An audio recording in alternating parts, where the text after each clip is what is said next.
Hello everyone, thank you for joining me. This is Michael Voss, Dragon of the Southern Tier, and I'm happy to be here with you. As we all know, it's been a very interesting week. We've made some history here with the Articles of Impeachment being passed by the House under Nancy Pelosi, and the drama just doesn't end. Now obviously we've seen a lot of people like Anthony Brindisi and many of the so-called moderates, individuals who are looking for re-election. We're trying to wave the white flag and not have the vote because they know that this is going to affect their re-election chances. But that didn't happen. Nancy Pelosi, Adam Schiff demanded that all Democrats have to make a stand and justify whether or not they're going to get the millions of dollars that are being offered for the 2020 re-election, whether it's on presidential or the congressional levels. So, as expected, Democrats voted en masse and along party lines to impeach President Trump, and Republicans said there's no evidence here and voted against it. No surprises, really. Well, other than two Democrats who said they would rather follow the will of the people when there is no evidence and not vote for an impeachment. Fine. But the real question that comes up now is, since the impeachment vote has taken place, and the Constitution requires that the next step is that the documents, the articles, must be given over to the Senate so that they can start a trial. Nancy Pelosi will not do that. She has walked away and said she's not giving the Senate the documents yet. You have to ask the question, why is that? Why wouldn't she do that? And it's a really good question, because without actually going forward, without having the trial in the Senate, then it makes everything that has happened completely moot, completely useless, a waste of taxpayer time and money. Think about it. In the time that we're taking right now, Nancy Pelosi could have already passed, over the last, 2 months now, could have already passed the USMCA, the new trade deal between Mexico and Canada and the United States, which benefits hundreds, if not thousands, if not tens of thousands of businesses and U.S. citizens, and replacing NAFTA. I know the Democrats didn't want to give President Trump a positive trade deal because they are insisting that the economy is in trouble, but this deal's already waited for a year. It's something they had to pass, and obviously they wanted to match it with horrible news so it would distract from the fact that there is a massive economic benefit to the United States. Okay, fine, but we could have had this done 2 months ago if it were not for the fact that they were insisting on impeachment. That's your taxes that went to this. That is people's lives that are being affected because we wasted our time with this, if Democrats aren't willing to go forward. And if it's not willing to go forward, what's the point? Why did we have an impeachment vote and put the nation through this stress if at the end of the day, all it is a political ad? The only purpose was to create a commercial for, Anthony Brindisi and many of the other 2020 congressional candidates saying, hey, he was impeached. You shouldn't vote for him in 2020. If that's all you wanted to say, you could have just saved people time and made the ad in the commercial saying, don't vote for Trump in 2020. That's it. You didn't need to spend millions, if not tens of millions of Americans' dollars, tax dollars, hard-earned money, and take away their time and take away the ability to pass other bills to do this, to just get a commercial for 30 seconds saying, we don't like Trump. You can just make the commercial and say you don't like Trump. We already know that. You've been saying it since April of 2016. I think it's a pretty well understood idea. So it's a waste of people's time. But it's even worse than that, because when we really think about it, as people have been noticing, this is an example of an abuse of power. Nancy Pelosi not giving the Articles of Impeachment to the Senate, as is required by the Constitution, is an abuse of power. She's holding back something that should be, if it's so critical, if this is such a big issue, if it is so important that they had to have a vote, then they have to have a trial. It must be done. She is denying the will of the people, and she's denying the application of law and fair. You want to talk about a fair trial? How can you have a fair trial if you don't have the trial? How can you make an accusation and try and hold someone accountable for something where no law was broken and yet you're not willing to have a trial.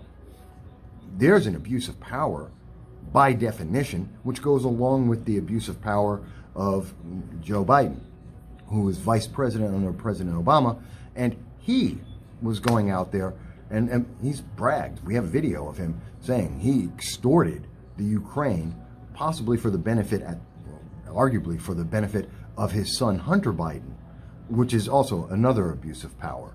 But you don't hear Nancy Pelosi complaining about that. And what about Pete Buttigieg, who's doing a quid pro quo, when he's come out recently and said that if Israel doesn't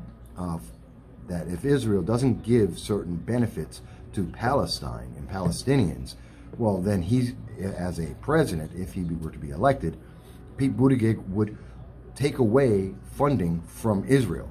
That's a quid pro quo. That's exactly what Democrats have been screaming that President Trump was attempting to do with the Ukraine, and that's exactly what he is saying he would do to Israel. So that's a threat.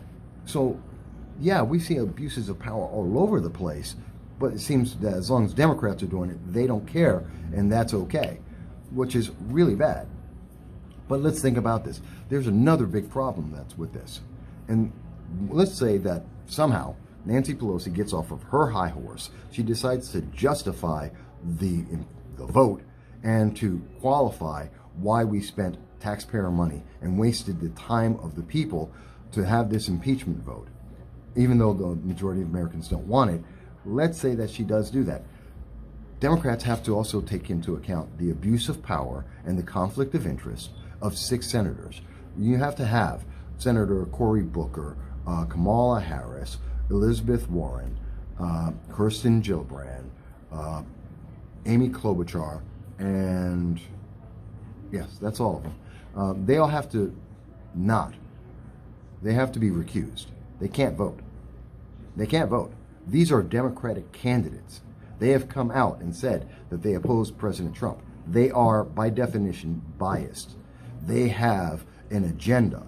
And for them to be involved in the impeachment, whether it's the trial or the vote, they have a political bias. And for them to be involved would be benefiting them, using the power of the government to benefit them in a political campaign, whether it's their re-elections or, more importantly, because they've run or have run for president, it is a political boon to them. They can't be involved. They must be recused, which drops the Democrats in the Senate from 47 to 41. And that means that Democrats have a big problem because they need to have 67 votes for an impeachment to go through. They just made it harder for themselves.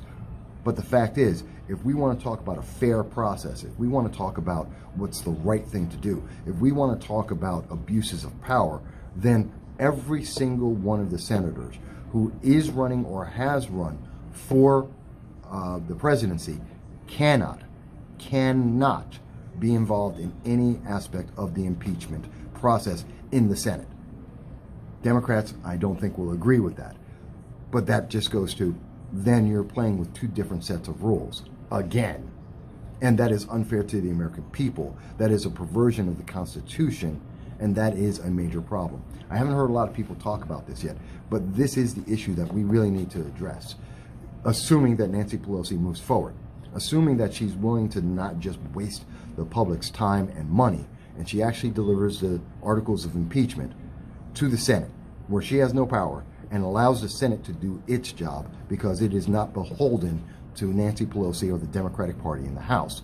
If she allows the process to move forward like it is supposed to, and allows the public to be involved through their senators as it's supposed to, then she must also admit and ask for, and more importantly, we as individuals must insist that those 6 senators who have all, on the Democratic side, who have all said that they want to run for the presidency and are running for the presidency, must be recused.